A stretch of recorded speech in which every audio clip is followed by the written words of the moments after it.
In the Crossfire, Webster Tarpley, advisor to Lyndon LaRouche, and in Los Angeles, ACLU attorney Susan McGreivy. Good evening. Welcome to Crossfire. Are you against the disease called AIDS? Do you want to fight it, stamp it out, help rid the world of this most deadly epidemic in the history of the human species? If so, you will support with your money, and if you live in California, with your ballot, Proposition 64, a proposal initiated by the world's most renowned economist, Lyndon B. LaRouche. No, this is not a joke. This is the real argument as put forth by LaRouche. Proposition 64 is real, too. It could pass in California, and if it does, 26 million California citizens may be subject to blood tests and possible quarantine. Does this make any sense? Not, I will stipulate, in my view, but millions of Californians say it does. So let's hear the argument of Webster Tarpley, speaking on behalf of one of Mr. LaRouche's many organizations. Now, Mr. Tarpley, it seems to me it gets down to this. Our doctors tell us that AIDS can be transmitted only through sexual contact or through mixing of our blood. Now, wait a minute. Mr. LaRouche says the opposite. He says that it can be transmitted through talking, as you and I are. Mr. LaRouche is not a doctor. Well, we're facing, in the case of AIDS, one of the biggest cover-ups and big lie campaigns in the history of science. This is a species-threatening disease. It's a disease that threatens to exterminate the human race as we've known it. And anybody who denies that casual transmission of AIDS is a fact is simply a liar. All of the official institutions that are now loudly denying the fact of casual transmission know very well that it can be casually transmitted. This can be done by insects, by respiratory transmission, by saliva, and probably by other ways. Now, wait a minute. You are telling the public something that the Atlanta Disease Control Center says is absolutely wrong, and the Surgeon General of the United States says is absolutely wrong. And I think, really, you ought to take back your words. The Atlanta Disease Control Center, the Centers for Disease Control, is not a scientific institution. It is a propaganda institution. It's being subjected to a kind of new McCarthyism, where any serious scientist, who wants to do real research into this is thrown out, as in the case of Gus Sermos. The orders are coming down from Don Regan in the White House. One of the things that I think that's really interesting about this is that I was simply reading the pamphlet that Mr. LaRouche has been circulating through California, and I find it absolutely amazing that he seems to feel that the Center for Disease Control is acting as a result of a satanic plot that's been unfolding under the cousinry of Elizabeth Taylor. And I think that that kind of statement in that magazine is indicative of how credible they are when they make statements about the fact that this disease can be transmitted by bugs. Ms. McGreivy, permit me to ask you this question. This could very easily degenerate into a debate between the ACLU and LaRouche, and I think you'll find people in California who might disagree with both groups. But the real issue is the language of the ballot. No question about it. What is there in the language of Proposition 64 to which you object? I came in prepared to be skeptical. Well, I think it's very interesting. If you look at the language on the ballot pamphlet itself, it's somewhat benign in the sense that it says what we're going to do is enforce pre-existing health code laws. However, once you get into it and you begin to look at those pre-existing health code laws, what you find is that it's absolutely antithetical to the best interests of public health, and that it's absolutely irrational. What it will do, well, I want to finish. You asked me what it does. I want to finish. Wait a second. I've read the proposition, and I've also read the California public health law. The proposition would place AIDS under no more strict a standard than the standard to which people who carry gonorrhea, conjunctivitis, tuberculosis, typhoid are now subjected. Why should there be a less stringent standard for AIDS carriers? I think that you have to realize that for AIDS carriers, the state of California has a marvelous state government, a wonderful public health department, and has systematically, through the legislators, set out a system of codes that deal with AIDS. Among the findings of the state carriers have a political legislature is lobby, the finding and that gonorrhea this Just a minute, disease just is a minute. not. Let her finish her sentence. Well, Go ahead. among the findings of the state legislature in California is that this disease cannot be casually transmitted. In addition, the state legislature has taken the position that the best way to control the epidemic is to have people engage in a testing program which is anonymous. That is, that they would go into alternate sites and they would do that. Can gonorrhea be casually transmitted? Can gonorrhea be casually transmitted? I'm not a medical expert, and I'm not going to make a comment about gonorrhea. I do know a great deal about AIDS, however. Gonorrhea is subject to the same standard that this proposition would make AIDS subject to. Let me perhaps interject at this point. There's no number of votes by the California state legislature or any other body that will stop mosquitoes, bed bugs, ticks, fleas, cockroaches from transmitting the AIDS virus. Oh, this is what we call the LaRouche Belgrade. This is what we call the LaRouche Belgrade, Florida mosquito. This is and I just love this. Research of a very distinguished friend one of the things that they by do the is name of Dr. Sherman from the Pasteur Institute in Paris. He has found yes, I'm familiar with this study. I've read this study, and it doesn't say what you all say it says. Wait a minute, just a minute. Now, look, the Surgeon General of the United States says that it can't be transmitted by insects. I'm afraid just because Lyndon LaRouche says it can't. Who should I believe? I think you ought to believe Sherman, who says that he found the AIDS virus in all of these insects. Now, what the proposition will actually do, if I may, please, what the proposition will do, the proposition simply applies the well-known, tried and true standard methods of public health. Make the disease reportable. Recognize the fact that it's a virulent disease. Its mortality and communicability index is about 40 times higher than any, if I may please finish. I'll be glad to let you answer if you just let me finish my sentence. Wait a minute now, if I may. Let Mr. Tarpley finish. It will make it reportable. Therefore, it has to be reported.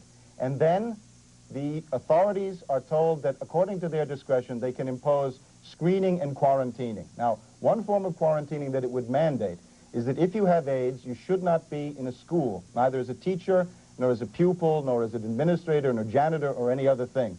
And if you are shown to be a carrier of AIDS, you should not be in a food processing plant. Otherwise, it basically you recognize that the Centers for Disease Control has issued guidelines in which they have stated categorically that people who are testing seropositively should not be removed from the schools, and they should not be removed from handling foods. Well, in fact, one of the more interesting guidelines, which they have stated, well, I would like to finish what I'm saying. One of the more interesting guidelines which they have issued has to do with the whole issue of, for example, intrusive surgery. That is, surgeons performing in-cavity intrusive procedures upon individuals. And they have said that with proper precautions, there's no reason with why a person with AIDS shouldn't even perform these things. They have said that people who use dialysis machines do not have to be subject to a satanic plot from Elizabeth Taylor. I understand. I read your literature.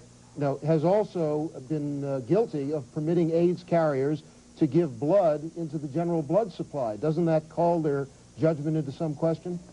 As I understand it, you are actually making the assertion that the doctors in Atlanta, Georgia, at the Centers for Disease Control, have gone out of their way to make sure that those people who have infected blood may give that to the blood supply. And I think that such a charge is absolutely outrageous. They declined to exclude homosexuals, and even before that, people who were carriers of AIDS, although that's no longer the case, from giving blood to the general blood supply. But why would we exclude lesbians from giving blood when at the present time they have the purest blood in the country? If I may simply comment briefly on this Centers for Disease Control. This institution, and you people from the ACLU ought to be concerned about this, is being subjected to a McCarthyite witch hunt. There's a reign of terror there. By you. Any scientist who begins to do research in that facility that would tend to overthrow the theories of the risk groups and sexual transmissions of AIDS as the only means of transmission is being repressed. There was going to be a senatorial committee investigating this, the Weicker Committee. The orders came down from Don Regan in the White House that that committee was going to be shut down. All right. We all know Weicker jumps to the drum of the Reagan White House. Let Ms. McGreivy talk.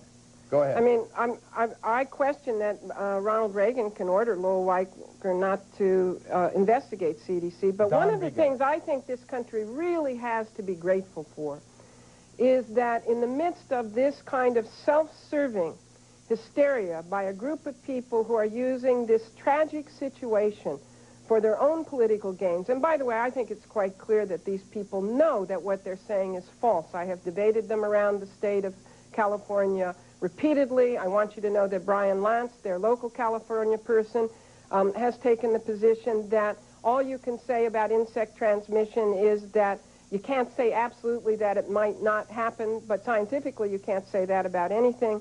And for them to then come on national television and take a position that's in conflict with their own aides out here on the coast is very indicative of what they're up to. What they're up to is causing a community in California where this terrible disease is spreading to have to raise $2 million to deal with this absolutely almost evil campaign that's been going on. Right. And it's a great tragedy. Ms. McGreivy, if I may. Ms. McGreivy, no, you may not, Mr. Tarpley. I'll let you take the floor when we get back, but we have to take a break, and we'll be back right after this.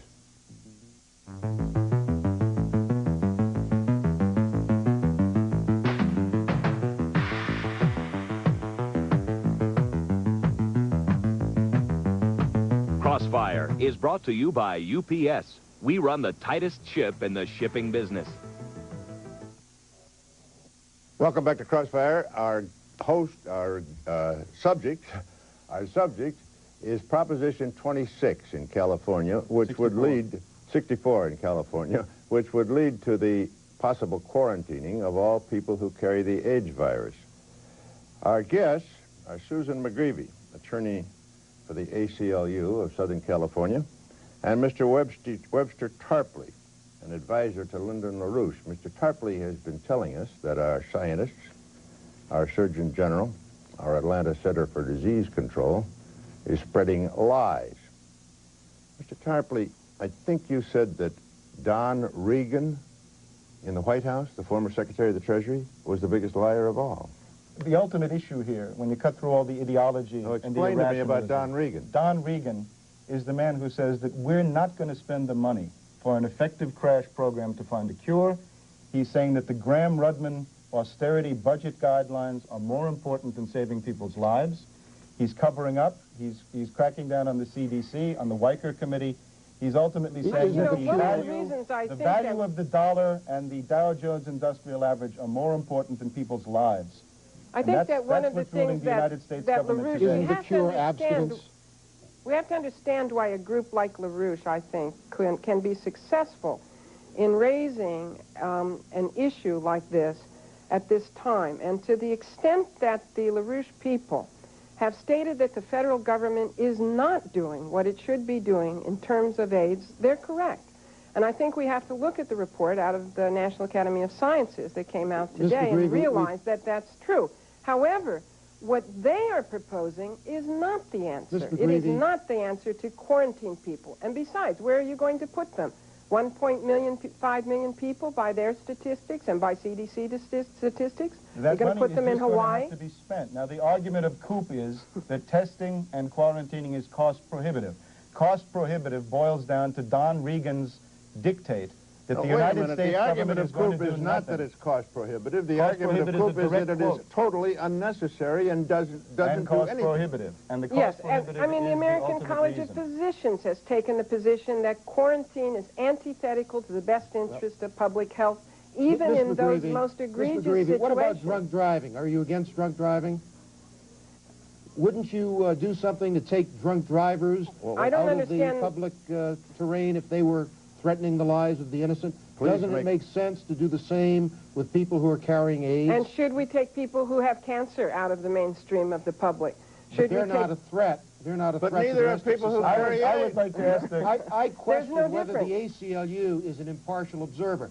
The New York Times reported that earlier this week, your national board passed a formal resolution endorsing homosexual marriages. How can people look at the ACLU? Well, now we get to the real point of the initiative, which is clearly aimed at the homosexual community. And I think that, and playing upon those kinds of hatreds and fears, and that's what's going on here. Well, and some Lyndon people think LaRouche would like to use homosexuality this. is wrong. Lyndon LaRouche would like to use this to round up several million people and put them in concentration camps. The And that's issue is not basically what the issue is about. homosexuality by any manner of means. I think many homosexuals are going to vote, as a majority of the people in California will, for this proposition. If you're from the ACLU, I'd like to ask you a couple of things. How about the censorship of the voter pamphlet by March Fong Yu, the Secretary of State of California? How about you mean when Dr. Kenneth Kaiser, the chief public health officer of the state of California, went to court to try to get his name removed? Wait a minute. One at a time. Go ahead, Mrs. McGreivy. As I understand it, Dr. Kenneth Kaiser, who is Governor Duke Majan's chief public health officer in California, went to court along with other people to remove incorrect information. And among that was information that this disease was casually transmitted, and we have to realize that it's not. The most infected community in the United States is the hemophiliac community, which is a sex-linked gene disease. And as of this date, only 10% of the lives of hemophiliacs have converted to AIDS. Pardon me, Ms. McGreivy, but go ahead, Mr. Tarpley. I'm saying that the ACLU here is endorsing a kind of neo-McCarthyism, where if you propose the idea that insect transmission is a real possibility, then you're going to be fired from your job. The censoring of this pamphlet and the seizure of bank accounts, and for that matter, the raid by 400 FBI agents and state troopers at our offices here in Leesburg are very much a part of a crackdown orchestrated by Don Regan. Just a minute. Your boss, Mr. LaRouche, has said that raid, which was try to get you to stop defrauding people with credit cards. That's what William Weld says. No, your boss says that was Gorbachev's price for the summit. Precisely, and one of the aspects of it is that Gorbachev knows very well that if AIDS is allowed to run wild with 4 to 5 million people infected, which is what we have today, then the United States will very soon cease to exist as a nation. You know, I think... Well, there's no... wait a minute. I refuse to say that you're... I don't want to insult you by saying that you're a little bit off your rocker. But you're either off your rocker or you're just using this for the purpose of publicizing Lyndon LaRouche, and I think it's unfair to play on the fears of the American people. Thanks to the orthodoxy that you're defending and these wonderful public officials that we have, we've now got 4 to 5 million people who are condemned to die of AIDS. By 1991, it's going to be 60,000 a year. A lot of those people could still be saved. A lot of the people that will be dying in 1991 you blame Don Regan? don't yet have the disease. You blame the administration I am for this? blaming the administration for, and that goes for state governments too, for doing nothing to deal with the worst epidemic in the history of the human race. Let's get away from some of these fairly outlandish concepts and get back to the ballot proposition in California. Ms. McGreivy, let me ask you this. The Department of Defense excludes from the armed forces people who are identified as carriers of AIDS. Isn't it fair for the civilian population to have the same protections which are now assured to members of the armed forces? Well, I think the rationales are very different there, and you will notice that the ACLU is not approaching that particular issues. In that case, what they're concerned about is the potential for battlefield transfusions, and I think that that's a justifiable concern. But I don't think that the general population walking around is worried about getting a transfusion from the person walking on the street next to them. But the Defense Department has said it's more than transfusions. They're concerned about I'm unaware of anything else, and I think that that's the rationale that they put forward, and it's very clear. What other factors are you talking about? There have been people in the cases in which these have been argued that have expressed concern about what happens in a dentist chair, what happens in food handling. And you know, the CDC has guidelines out on dentist chair which says you don't have to be worried about it. They're now protected. Why shouldn't the civilian population be protected as well? Well, I think this is going to come down to next Tuesday. 25 million people are going to be in the polling booths, and they're going to ask themselves, do I want to risk my life for this insanity, or will I do something to protect myself and my family by voting for Proposition 64? This is going to win on the basis of people going into the voting booth. Well, I think that the California public's much more intelligent than that, and what they're going to do is that they're going to realize that this proposition has been called irrational by everyone from Surgeon General Koop to Kenneth Kaiser, who's head of the California State Department. All right. What it will do, by the way, is increase the chance and the speed with which AIDS will be transmitted within the population. Ms. McGreevy, and so a vote for this initiative is a vote which will increase the possibility of transmission. Thank you very much, Ms. McGreevy, Mr. Tarpley. Thank you very much for being our guest on Crossfire. Howard and I will be back in just a minute. I hope the voters of California, Tom, will forget that this resolution is being sponsored by Lyndon LaRouche and that they'll read the language of it. The language holds AIDS carriers to no standard tougher than that which applies to rabies, gonorrhea, syphilis, tuberculosis, and so forth. The difference is that syphilis carriers do not have an organized lobby. Homosexuals do. The problem is that the right wing, whether you're joining with Lyndon LaRouche, you're going against the Surgeon General and every scientist in the country. From the left, I'm Tom Braden. Good night for Crossfire. From the right, I'm Howard Phillips. Join us next time for another edition of Crossfire. Now, wait a minute. Mr. LaRouche says the opposite. He says that it can be transmitted through talking, as you and I are. Mr. LaRouche is not a doctor. Well, we're facing, in the case of AIDS, one of the biggest cover-ups and big lie campaigns in the history of science. This is a species-threatening disease. It's a disease that threatens to exterminate the human race as we've known it. And anybody who denies that casual transmission of AIDS is a fact is simply a liar. All of the official institutions that are now loudly denying the fact of casual transmission know very well that it can be casually transmitted. This can be done by insects, by respiratory transmission, by saliva, and probably by other ways. Now, wait a minute. You are telling the public something that the Atlanta Disease Control, a proposal initiated by the world's most renowned economist, Lyndon B. LaRouche. No, this is not a joke. This is the real argument as put forth by LaRouche. Proposition 64 is real, too. It could pass in California, and if it does, 26 million California citizens may be subject to blood tests and possible quarantine. Does this make any sense? Not, I will stipulate, in my view, but millions of Californians say it does. So let's hear the argument of Webster Tarpley, speaking on behalf of one of Mr. LaRouche's many organizations. Now, Mr. Tarpley, it seems to me it gets down to this. Our doctors tell us that AIDS can be transmitted only through sexual contact or through mixing of our blood. In the Crossfire, Webster Tarpley, advisor to Lyndon LaRouche, and in Los Angeles, ACLU attorney Susan McGreivy. Good evening. Welcome to Crossfire. Are you against the disease called AIDS? Do you want to fight it, stamp it out, help rid the world of this most deadly epidemic in the history of the human species? If so, you will support with your money, and if you live in California, with your ballot, Proposition 64,